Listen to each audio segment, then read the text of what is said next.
Welcome to Cave of Adullam Ministries annual Bible reading plan.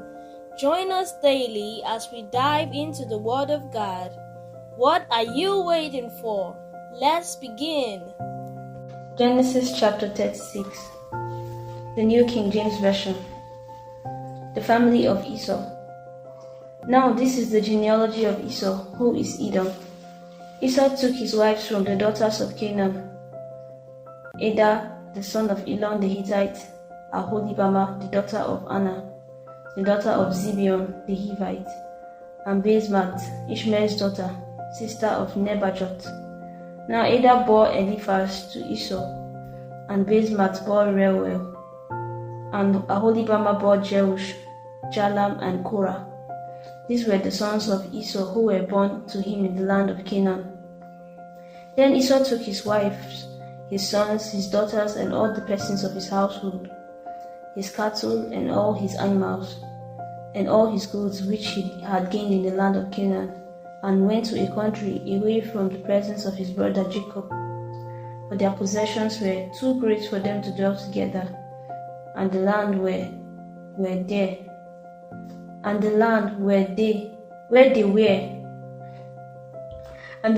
were strangers could not support them because of their livestock.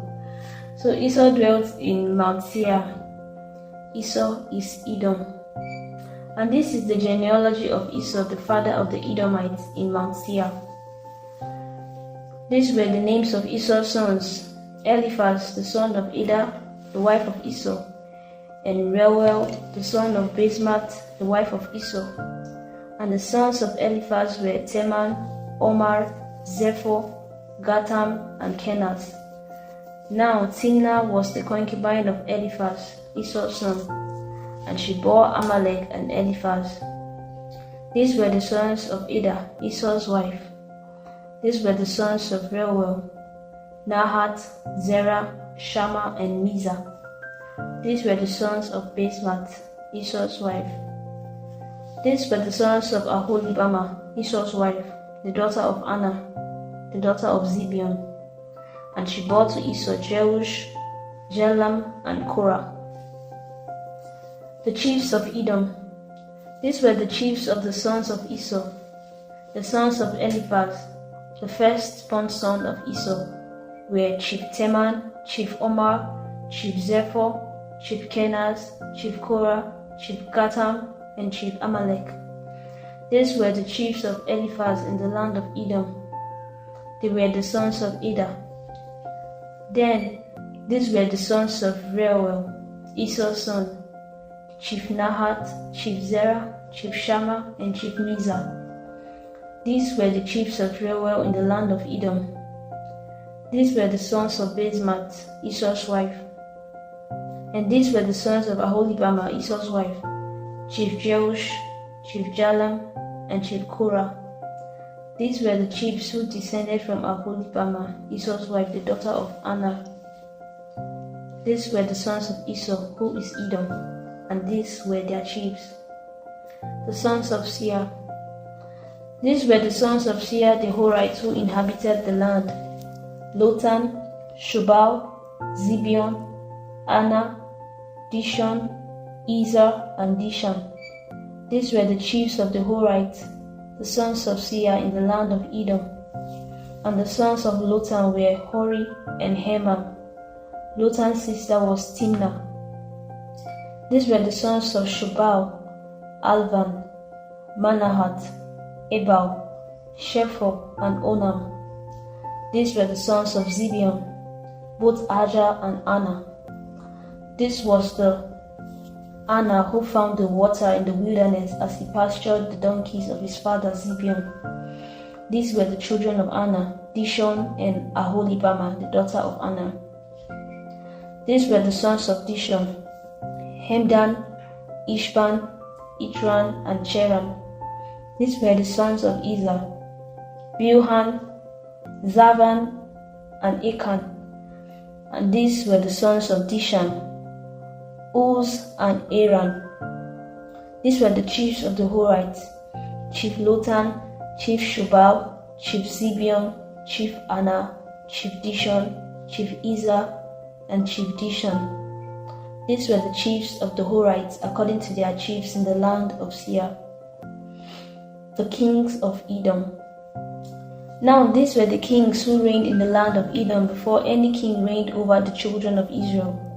Bela the son of Beor reigned in Edom, and the name of his city was Dinhaba. And when Bela died, Jobab the son of Zerah of Bozrah reigned in his place. When Jobab died, Husham of the land of the Temanites reigned in his place. And when Husham died, Hadad the son of Bedad, who attacked Midian in the field of Moab, reigned in his place, and the name of his city was Avith. When Hadad died, Samlah of Masrekah reigned in his place.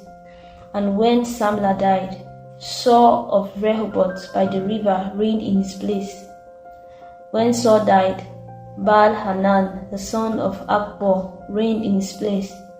And when Baal-Hanan the son of Achbor died, Hadar reigned in his place, and the name of his city was Pau. His wife's name was Mehetabel, the daughter of Matred, the daughter of Mezahab. The chiefs of Esau. And these were the names of the chiefs of Esau according to their families and their places, by their names: Chief Timnah, Chief Alva, Chief Jetet, Chief Aholibama, Chief Elah, Chief Pinon, Chief Kenaz, Chief Teman, Chief Mibzar, Chief Magdiel, and Chief Iram. These were the chiefs of Edom according to their dwelling places in the land of their possession. Esau was the father of the Edomites. Genesis chapter 37. Joseph dreams of greatness. Now Jacob dwelt in the land where his father was a stranger, in the land of Canaan. This is the history of Jacob. Joseph, being 17 years old, was feeding the flock with his brothers, and the lad was with the sons of Bilhah and the sons of Zilpah, his father's wives. And Joseph brought a bad report of them to his father. Now Israel loved Jacob more than all his children because he was the son of his old age. Also, he made him a tunic of many colors. But when his brothers saw that their father loved him more than all his brothers, they hated him and could not speak peaceably to him. Now Joseph had a dream, and he told it to his brothers, and they hated him even more. So he said to them, "Please hear this dream which I have dreamed. There we were, binding sheaves in the field. Then behold, my sheaf arose and also stood upright. And indeed your sheaves stood all around and bowed down to my sheaf." And his brothers said to him, "Shall you indeed reign over us? Or shall you indeed have dominion over us?" So they hated him even more for his dreams and for his words. Then he dreamed still another dream and told it to his brothers and said, "Look, I have dreamed another dream, and this time the sun, the moon, and the 11 stars bowed down to me." So he said it to his father and his brothers, and his father rebuked him and said to him, "What is this dream that you have dreamed? Shall your mother and I and your brothers indeed come to bow down to the earth before you?" And his brothers envied him, but his father kept the matter in mind. Joseph sold by his brothers. Then his brothers went to feed their father's flock in Shechem. And Israel said to Joseph, "Are not your brothers feeding the flock in Shechem? Come, I will send you to them." So he said to him, "Here I am." Then he said to him, "Please go and see if it is well with your brothers and well with the flocks, and bring back word to me." So he sent him out to the valley of Hebron, and he went to Shechem. Now a certain man found him, and there he was, wandering in the field. And the man asked him, saying, "What are you seeking?" So he said, "I am seeking my brothers. Please tell me where they are feeding their flocks." And the man said, "They have departed from here, for I heard them say, 'Let us go to Dothan.'" So Joseph went after his brothers and found them in Dothan. Now when they saw him afar off, even before he came near them, they conspired against him to kill him. Then they said to one another, "Look, this dreamer is coming. Come therefore, let us now kill him and cast him into some pit, and we shall say, some wild beast has devoured him. We shall see what will become of his dreams." But Reuben heard it, and he delivered him out of their hands and said, "Let us not kill him."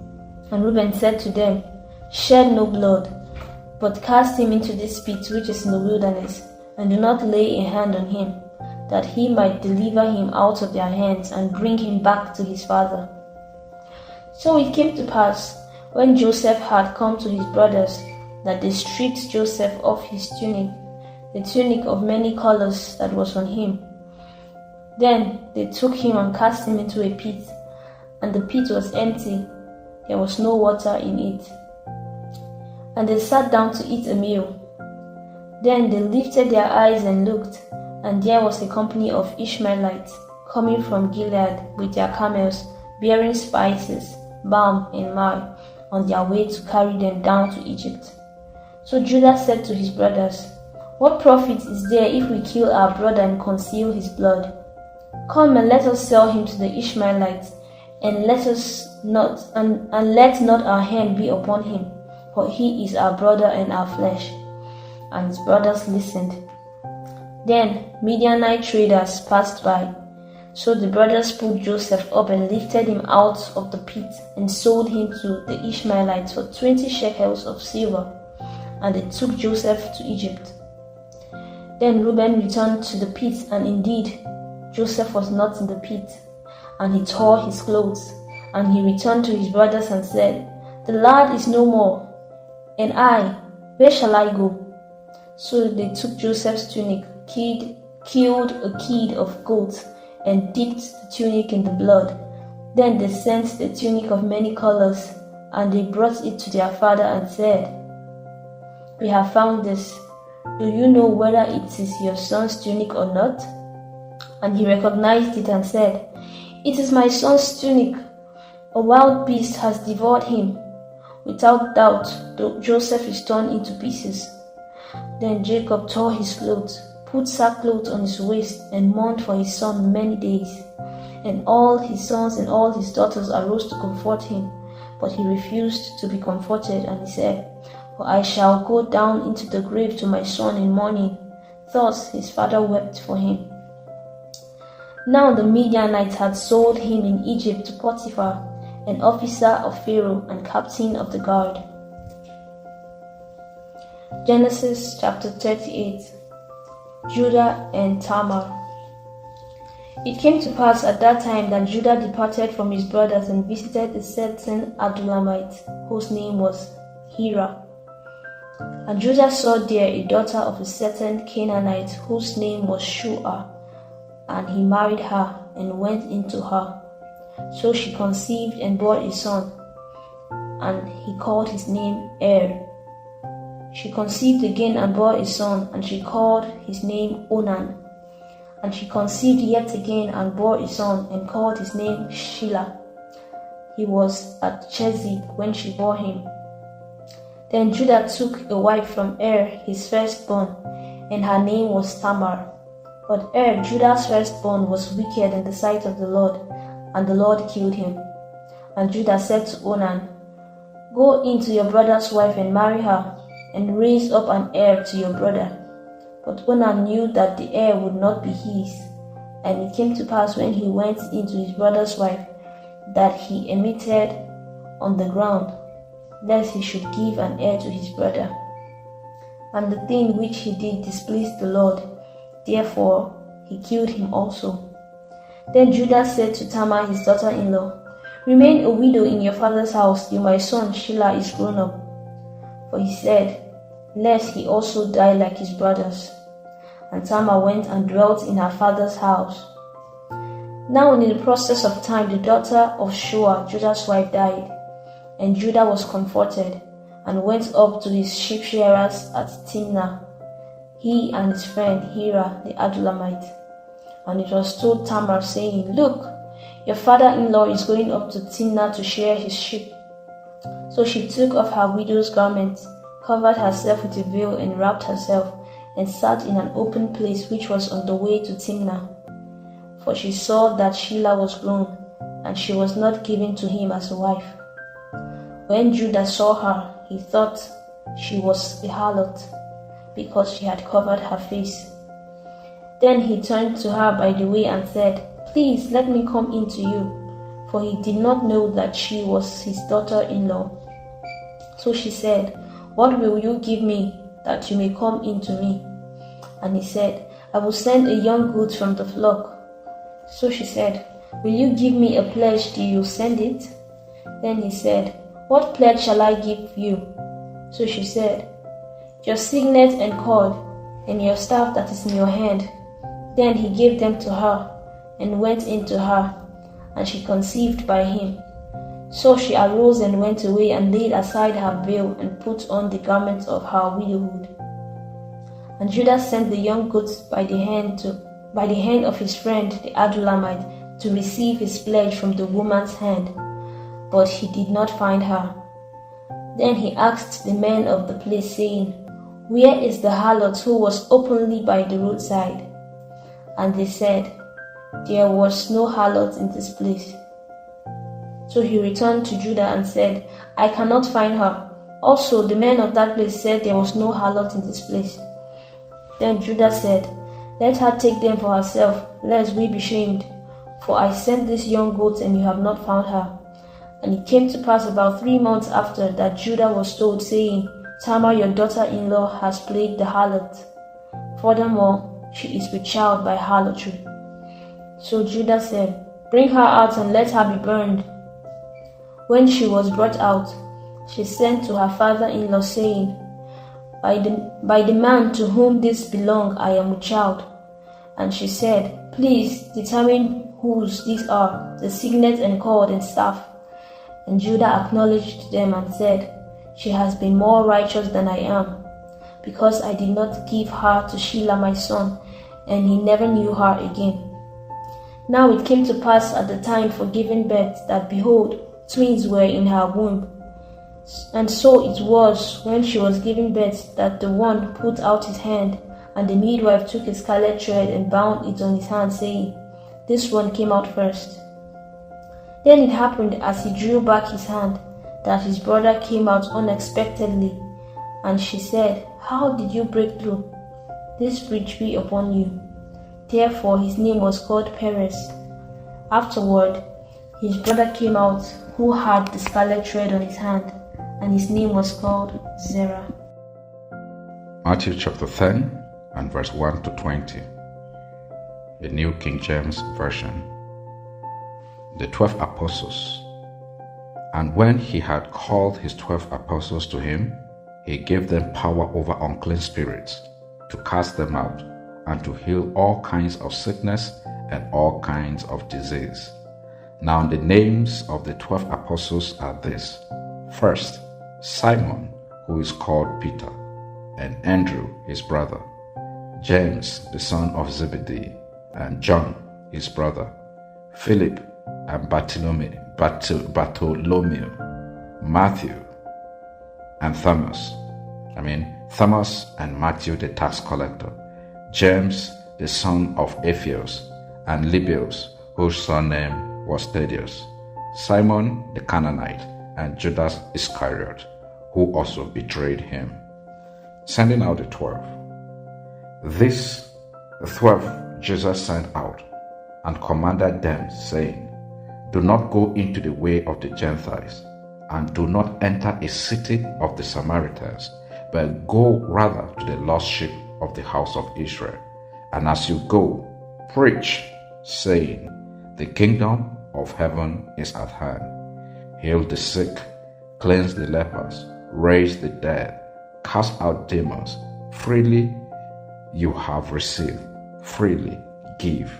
Provide neither gold nor silver nor copper in your money belt, nor bag for your journey, nor 2 tunics, nor sandals, nor staff, for a worker is worthy of his food. Now, whatever city or town you enter, inquire who in it is worthy, and stay there till you go out. And when you go out into a household, greet it. If the household is worthy, let your peace come upon it. But if it is not worthy, let your peace return to you. And whoever will not receive you, nor hear your words, when you depart from that house or city, shake off the dust from your feet. Assuredly I say to you, it will be more tolerable for the land of Sodom and Gomorrah in the day of judgment than for that city. Persecutions are coming. Behold, I send you out as sheep in the midst of wolves. Therefore, be wise as serpents and harmless as doves. But beware of men, for they will deliver you up to councils and scourge you in their synagogues. You will be brought before governors and kings for my sake, as a testimony to them and to the Gentiles. But when they deliver you up, do not worry about how or what you should speak, for it will be given to you in that hour that you should speak. For it is not you who speak, but the Spirit of your Father who speaks in you. Let the Word of God dwell in you richly, as it transforms you into a matured believer. See you tomorrow for another episode.